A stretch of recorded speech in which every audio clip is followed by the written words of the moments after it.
حضرت علی فرمانے لگے میری 5 باتیں یاد کر لو، اور فرمانے لگے اونٹوں پر بیٹھ کر تلاش کرنے نکلو گے تو یہ باتیں تمہیں ملیں گی کہیں بھی نہیں، ڈھونڈنے سے نہیں چیزیں ملیں گی۔ فرمانے لگے 5 باتیں لے لو یار حضرت شیر خدا کی 5 باتیں، آج اس کو سبق کے طور پر رٹا لگا لو، اسے یاد کر لو، دل میں بٹھا لو۔ شیر خدا کی 5 باتیں علم و حکمت کا نچوڑ، نبی پاک صلی اللہ تعالی علیہ وسلم سے لیا ہوا فیض، وہ حضور کی امت کو بانٹتے ہیں، اپنے سے محبت کرنے والوں کو عطا کرتے ہیں۔ حضرت علی باتیں بیان کرتے ہیں، فرماتے ہیں پہلی بات یہ یاد رکھنا، بندے کو امید صرف اپنے رب سے رکھنی چاہیے۔ جیت جاؤ گے دوستو دنیا میں اگر یہ بات آ گئی تو بچ جاؤ گے، دل ٹھنڈا رہے گا، بے قراریاں بے چینیاں پریشانیاں جان چھوڑ جائیں گی۔ امید صرف اپنے رب سے رکھو۔ حضرت مولا علی شیر خدا رضی اللہ تعالیٰ عنہ دوسری بات بیان کرتے ہیں، فرماتے ہیں اپنے گناہوں سے ڈرا کرو۔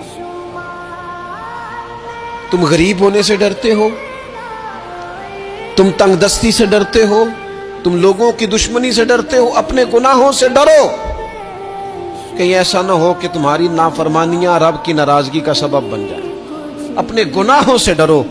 اور تیسرا مولا علی شیر خدا رضی اللہ تعالیٰ عنہ فرماتے ہیں اگر تم جاہل ہو نا، تمہیں پتہ نہیں، تو علم کے بارے میں سوال کرنے سے کبھی نہ شرمانا، پوچھ لینا فائدہ ہوگا، کسی سے بات کر لینا فائدہ ہوگا، کسی سے سیکھ لینا نفع ہو جائے گا، کسی کو مان لینا اپنا استاد، زندگی بھر سمجھدار ہو جاؤ گے، فیض یاب ہو جاؤ گے۔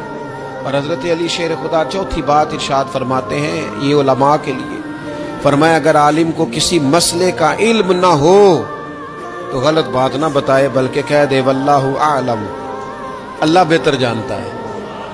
یہ بات یاد رکھیں، جس بات کا پتہ نہ ہو، جس کی خبر نہ ہو، جس پر عبور نہ ہو، اس بات کو آگے بیان نہ کیا جائے اور کبھی بھی غلط بات نہ بتائی جائے۔ یہ حضرت علی شیر خدا ہمیں سبق دیتے ہیں۔ اور 5ویں بات حضرت علی شیر خدا ارشاد فرماتے ہیں یاد رکھنا، ایمان میں صبر کی وہی حیثیت ہے جو جسم میں سر کی حیثیت ہے۔ اپنی زندگی صبر کے ساتھ گزارنا، زندگی میں کبھی بے صبرے نہ ہونا، حوصلہ نہ چھوڑ جانا۔ صبر بزدلی نہیں ہوتا، صبر تو اچھی تدبیر کو کہتے ہیں، صبر تو رب کریم کے فیصلے کے انتظار کو کہتے ہیں، صبر تو اللہ کی مدد کے نازل ہونے کے انتظار کو کہتے ہیں۔ فرمایا جو تمہارے جسم میں سر کا مقام ہے وہی ایمان میں صبر کا مقام ہے۔ یہ مولا علی شیر خدا نے ہمیں 5 باتیں دی۔